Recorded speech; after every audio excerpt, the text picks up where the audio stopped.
You I should don't know. definitely I do don't know. this. I Please don't know. publish this book. We'll see. We'll see. Talking about it this much has set it back a couple of years, of course, but we'll see. We'll get there. I imagine you will be using some AI to write a book. What's cool with that now? Like, is it cool to use AI to write a book? I was watching, so I sat through a demo today of it was a vendor who has slapped AI on top of their tool and wants us to, upgrade so that we get their AI stuff. And so I'm sitting here, I'm like sitting through, and on the one hand, I was like, yeah, this is kind of cool. And on the other hand, as I'm watching it just generate like walls of notes, I was like, fuck, man, I'm going to need AI to like read that for me and summarize it for me. Like, why are we doing this? Why are we generating any of this? I don't understand why it matters anymore. I don't even know I don't know what I should read and what was actually written and is worth reading and what's just a whole bunch of slop. Like, it's a little dystopian, not going to lie. Now, I would not say that to my friends who think that AI is actually dystopian because they'd feel like they won or something in the argument. And I really think that we need to lean into these tools. But I did for a second feel like, well, what the fuck are we all doing here?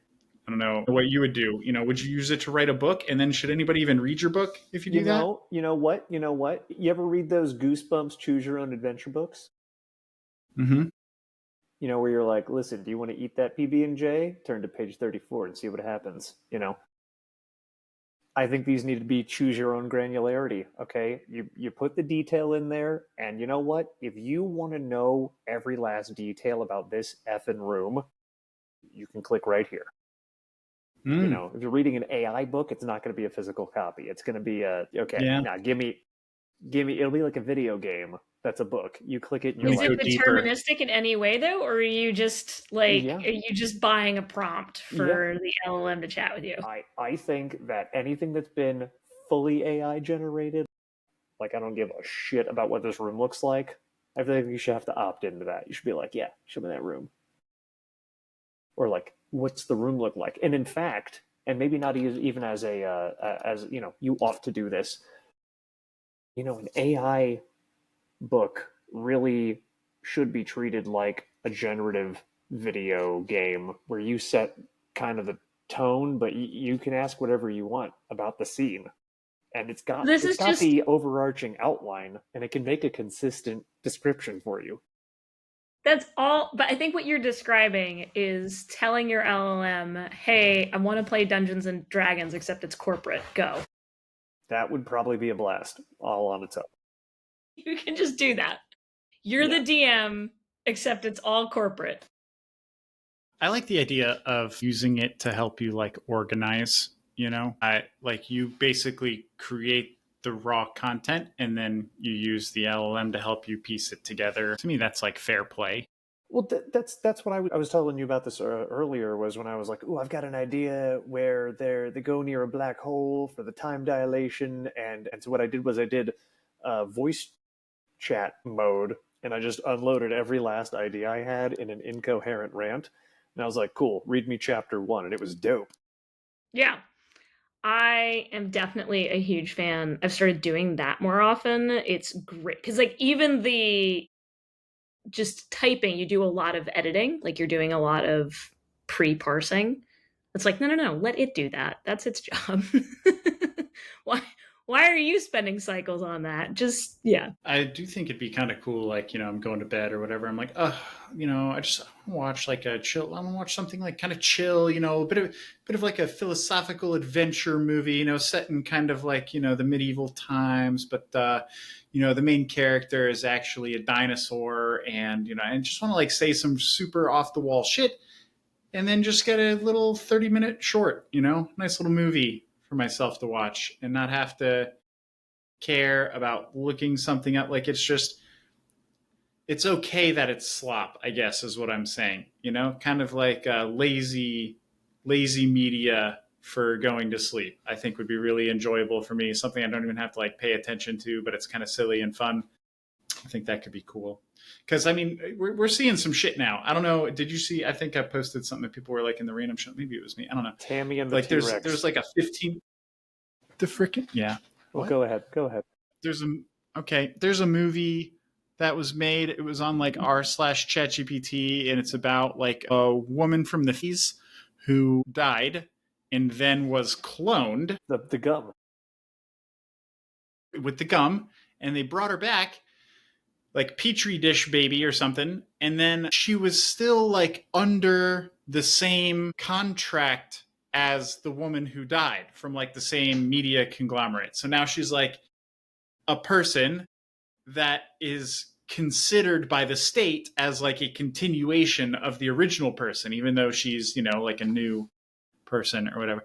And then, and of course, like her life sucks and people hate her. And she tries to kind of, because, she's in like modern times and it's hard for her to like kind of relive or continue to live like the original identity. And then, of course, it compromises her personal identity.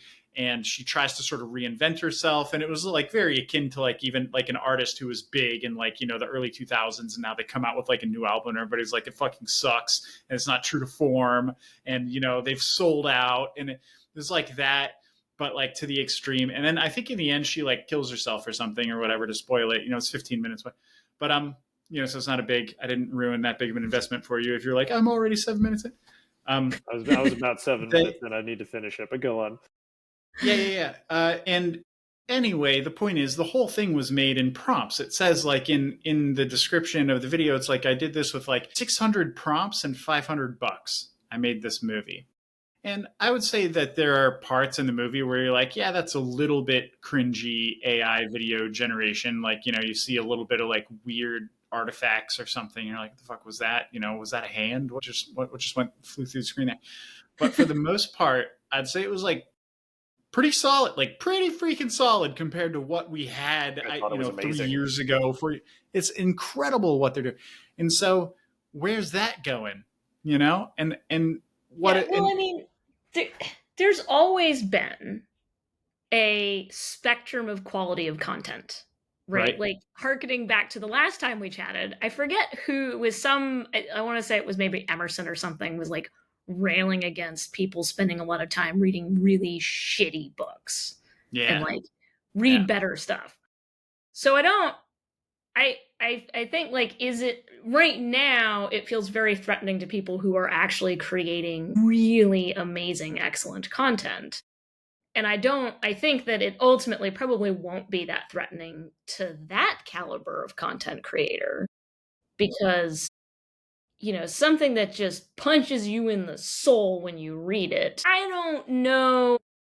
I mean, maybe it'll get there. Yeah, maybe it'll get that good where it's genuinely inspiring and shocking in a way that, it's just had enough, refinement that it gets there. But I think you're definitely gonna have Slop that's the like, my brain is barely on. Yeah. And it's fun to see something that nobody else has seen or ever will see. Well, I mean, let's say we discovered an alien race and they have this whole, library of alien Congress. How does the origin impact the quality, the market reception of, the work? I don't think the generation necessarily matters. Let's say for my idea for fiction or even a nonfiction fiction book, how much of it is AI? That kind of doesn't matter. You either liked it or you didn't, and people either told you that you should read it or they didn't, and you either summarized it and didn't even read it or you didn't. The market is my answer, I think, for a lot of those kinds of questions. It'll kind of sort itself out and it kind of doesn't matter. Yeah, I agree too. I'll rebut that point, but I'll let you go, Mike. What the fuck? Well, you're the guest. All right. Well, all I was going to say is like, I think the reason I even brought it up was because I do encounter people day to day that are like, this is it. This is the death of good content. This is the death of good media makers. This is the death of good creators and art.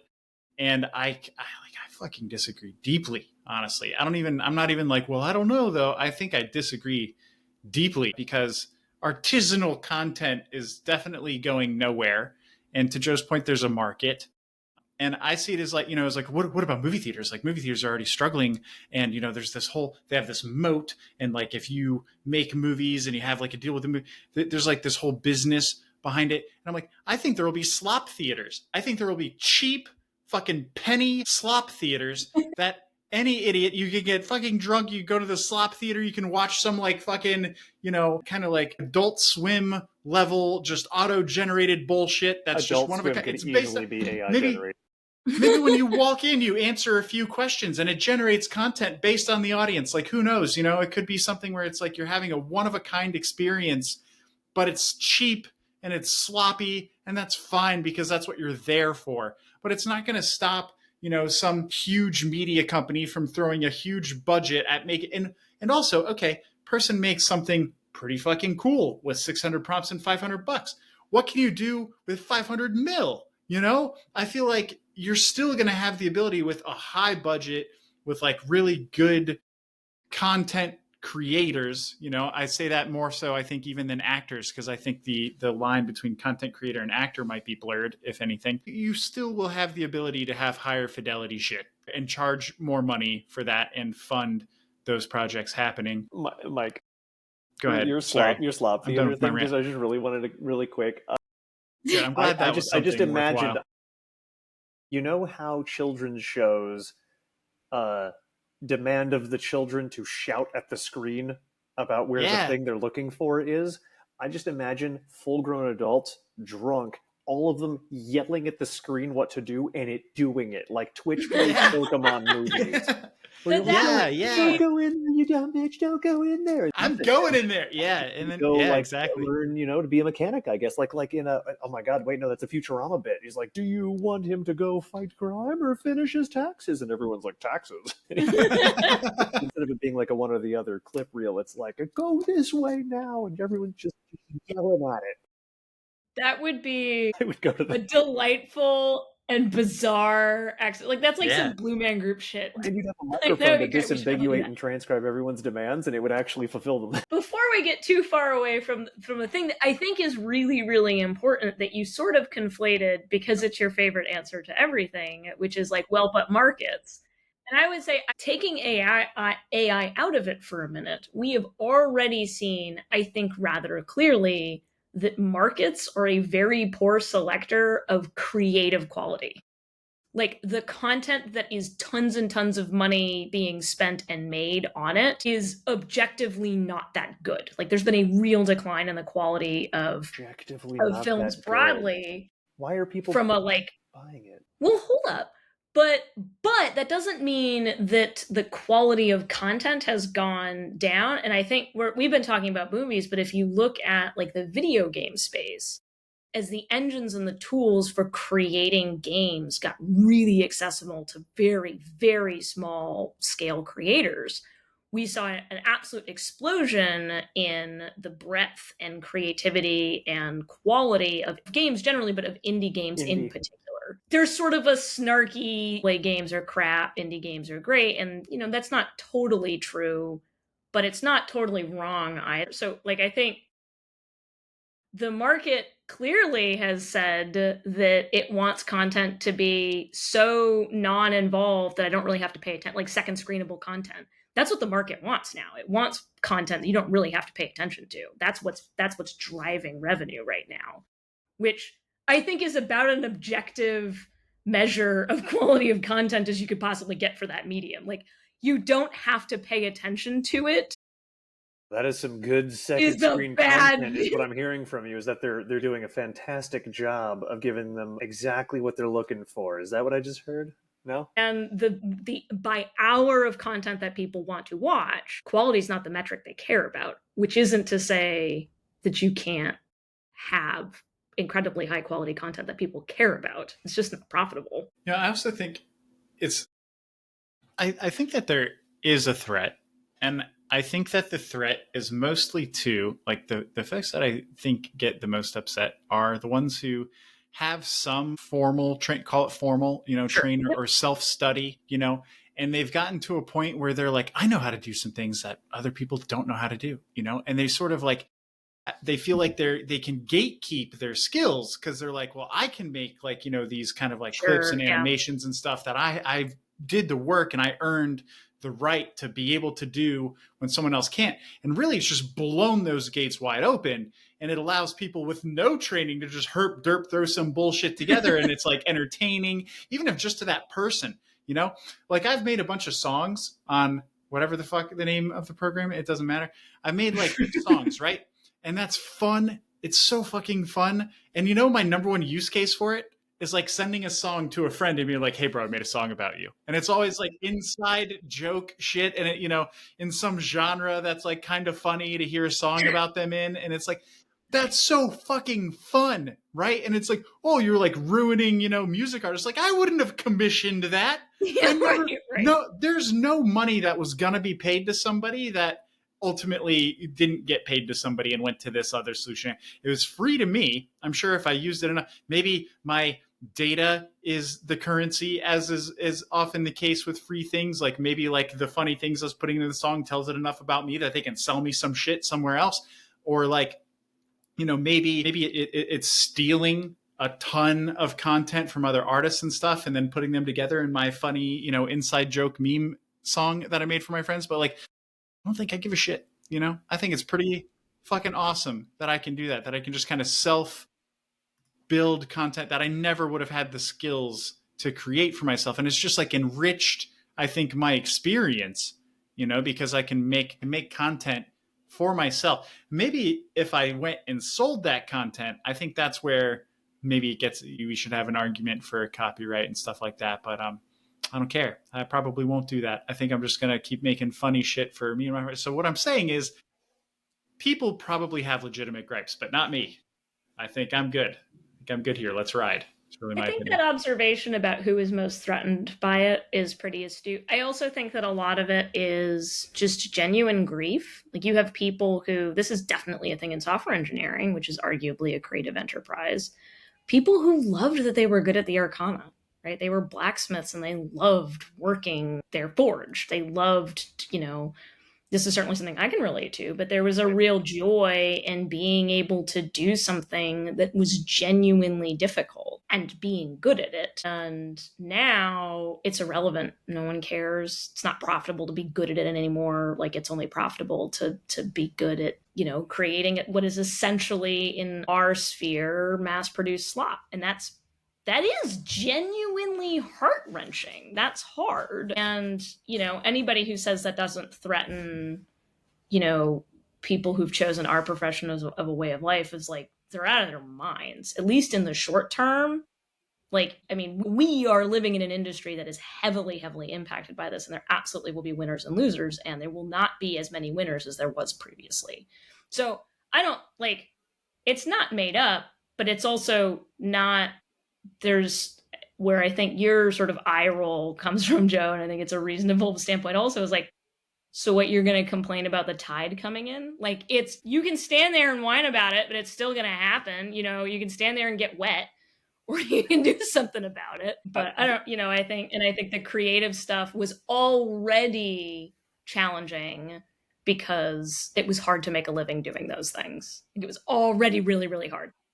In that regard, it is difficult because for our profession, like the last major project I did is high 90s generated by a language model, and it's not, the thing though is like that's the new craft though. Like Right. I now am going out of my way and probably spending more time deliberately, not a complaint, I'm deliberately pushing this thing to its limits to see the limits and to work on the limits for it to generate these results. And yeah, I mean, I'm sure a lot of people will lament the loss of their handcrafting, but I don't know if it's an ownership thing or whatever, or the tide coming was a fantastic metaphor, but I'm like, this is going to happen. Let's do this, and it's just turned this into this crazy leverage multiplier. It doesn't hurt that the people I work with, every time I show them what I've done, I'm like, look, I took the transcript we talked about and I turned it into a diagram, and they're like, it can do what? And it's like that's very Yeah. satisfying. Maybe Which, like maybe once like, that goes yeah. away, it'll be less satisfying for me. But like it's blowing people's minds right now. I'll be like, yeah, everything that we talked about, that's a flow chart now. I had a diagram and I got all the definitions and I got the. No, it's not just a summary. It's a reformulation, a construction of exactly what you're doing. I was talking to a guy that I work with, and we were like, oh, let's write white paper on this. And I'm like, hey, can I hit record? And he was like, yeah, let's talk about what we're going to do in the paper and what you should say and what a good white paper is and this and this and that and this. And I was like, I'm going to Oops, take here's the your paper. transcript. I'm going to distill out the white paperness that you've asserted the points we've made and apply the two together, and bam, and he's like, fuck, that's good. So Yeah. Yeah, that is pretty sweet. You know, I used to worry about data hoarding. I think like this is like college era. I was thinking like I wanted to write a peer reviewed journal on it. I never finished a journal, hardly started the journal. Definitely never got peer review. You guys can review now. I think it was We are. like it was something like, you know, we're all data hoarders and we're growing more data hoarders and we're encouraging data hoarding and this is going to come to a head. And that was where I was wrong. It's definitely, we've blown the lid right off of it, and you can probably hoard as hard as possible and not really cost yourself that much money in the long run, and by the time you die it's a fucking blip. It's a, you know, it's a pinhead. It's nothing, the data that you've generated in your lifetime. And so that's exciting, you know, because that actually means that like slop isn't like, you know, I used to think of slop as clutter, right? I used to think of AI slop as like, oh, but you're trying to create something good, but you're surrounded by all this slop and clutter. And really, now I think of slop as like exhaust. You know, it's just you're a fucking rocket ship, and exhaust. Slop is just the exhaust coming out of the fucking tailpipe. You know what I mean? It doesn't even matter. It's irrelevant. It fucking dissipates into air. It's like it's not even like it's not like carbon exhaust, right? It's fucking water vapor. You know what I mean? It doesn't even matter. It doesn't even hurt anything. It's basically harmless, and it's just a byproduct of creation. That's kind of how I see it now, which makes me not dislike slop that much. Slop as a byproduct of creation is really an excellent heuristic. I'm reminded though now, the term slop, of pool. When you go to make a shot, and if you've shot it in some way that winds up sinking a ball, but you didn't mean for it to do that way, that was some slop, right? Have you heard this? Mm-hmm. Yes. Well, so that's not a byproduct. That's you being unprofessional. I think that's a different. Isn't it? That's a miss. I think when you're talking about slop, Michael, I've got the like disgusting like cafeteria unidentifiable matter being dropped onto a plate, where like grease. Well, let me be specific. You know? Let me be specific, right? Ooh, yeah. So I want to generate an image, right? I have this like image in my head, and call it art, you know, that I'm trying to create. I have like a scene or something. And of course video could take it even further, but we'll just say an image. And I throw in a prompt into an image generator, and it generates like 4 images, right? We've all kind of seen that by this point. And all 4 of them suck. And I'm like, well, fuck. All right, but I kind of see how it was reading into what I was saying. So let me kind of alter my prompt a little bit. And I alter my prompt, I punch it in again, and okay, closer, but still not exactly what I'm looking for.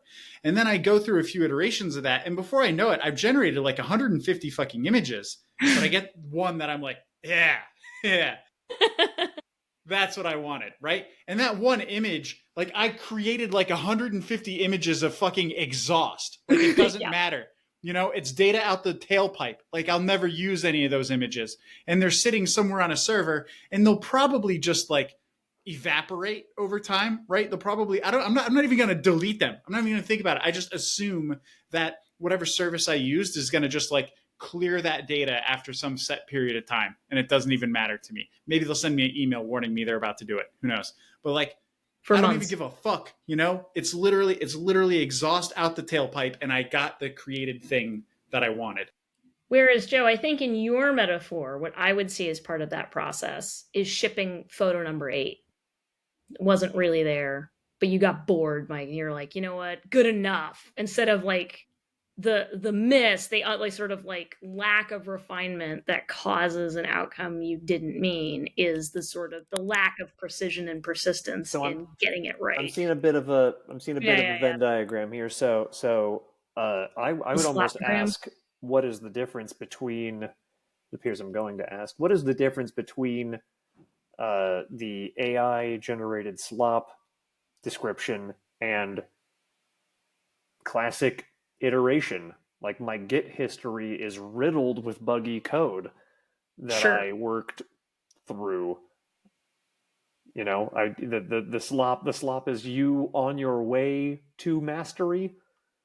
You know, so it's going to be there's a bit of an overlap I'm seeing where Mike, you're pointing out that the production on the way to mastery is going to indeed be slop, and if you're doing, you know, if you're doing your best as a beginner with the AI super weapon image generator, it will indeed be slop. But it's you tried your best, and if you try it again, it'll be a little better. And if you tried 100,000 times, it'll actually probably be spectacular. Yeah, I think slop to me is just like it is the artifacts existing. You know, that's why I started with this like what I believe now to be a false problem of like data hoarding, you know, because it's like, oh, we're on the way to generating one image. I generated like 150 images that are all garbage, you know, but they're still sitting somewhere on a server, at least for now. And I also think that there's like you could have like, you know, slop recycling because like there have been times, right? So I was trying to make this so because Critter's addicted to peanut butter, right? And so Yes, there was this one time when I tried to make an AI image. This was like really, or this was when it was all the rage and it was new to everybody. And I tried to make like an AI image of this little creature that was just like just a peanut butter addict, just covered in peanut butter, right? And on the way to making one that I thought was like the one I wanted to send him, what I ended up with was like 15 of them that I was like, these are all funny. Like these are all borderline like passable as funny. And so instead of sending him one image, I was like, here's like a mosaic of created images that are just little creatures and critters that are addicted to peanut butter. And it was fucking hilarious. And like some of them were like really, they would probably be slop. You know, they weren't really something that I would say is like a high fidelity image. And it actually even took a little bit of like imagination. Like it was almost like it's like you could make out what was going on in the scene, but it wasn't yeah, it very wasn't that well good or done or coherent. refined. Yeah, you know, but it was enough to get a laugh, you know? And so I don't know exactly how I would define slop, but I think it's got something to do with like it's data that was generated on the way to the final product you're looking for that is sitting on a server somewhere. And for as long as it exists and it's sitting on a server somewhere, it is fucking slop. Because if it's never going to be used and it's sitting on a server, it is slop. Is the way I guess I would look at it. I Data think, logs could be slop, you know, yeah, like sure they are. legacy slop. Like if they're never looked at, they could be I think slop. I think where people have a visceral reaction to it though, and it's this sort of backwards from how you think it would be thing, which is that a lot of people like they're like good enough. I think there's a lot of there's a structural incentive right now to just send it, right? To just ship because all you need to do is grab it was so cheap to generate the slop that there was no value in refining it to being something good because it's all about volume, right? It's all about the attention economy. And if I can snag a tiny bit of your attention, it wasn't worth me spending a lot more time to grab a tiny bit more. And so Yeah. it's because it's so low investment to create anything, by definition, no one's invested in their work. Whereas, like, if you were even at like photography, you're hand editing a photo, you had to go take it and all all of this was like a lot of work to get these shots and to work with it. You're more incentivized, if you go out and you have a film camera and you went and you took some photos, you're going to work with what you got. When you take 10,000 photos, you're not going to spend any time on the individual ones because it's just not, it doesn't make sense. So we've created this like very perverse setup Yeah. where content is not being invested in because it's so cheap to Marginal make. slop utility. Yeah, right. Which is making people sort of recoil to it because it's like, it's one thing if it's my own creative slop. It's another thing if I have to wade through everyone else's exhaust that they said sort of good enough. So as a content creator, 100% create, yeah, absolutely. Go for it. It's part of that iteration process. Where people are reacting negatively is that it's not their creative process they're reacting to. Yeah. It's Like I'm a chef. bumping so much noise. Yeah. I'm trying to make $100 plate, right? But there's a line out the back of people that would eat out of the garbage can for $2 a pop. You know? And it's like at some point, I might as well just fucking feed them the trash because I'm going to make more money doing that than I am trying to put together these $100 plates. Give them what they want, Mike.